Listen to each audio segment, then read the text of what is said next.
how to set the lock screen to show alert and silent notifications or alert notifications only on the Samsung Galaxy S24 series.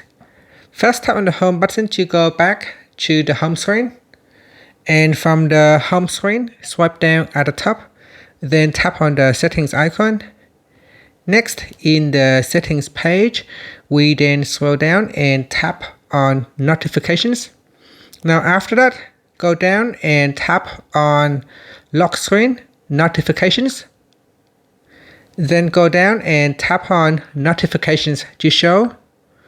Now from the pop-up, you could choose alert and silent notifications or alert notifications only.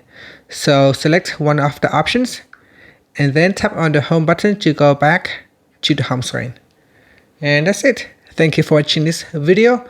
Please like and subscribe to my channel for more videos.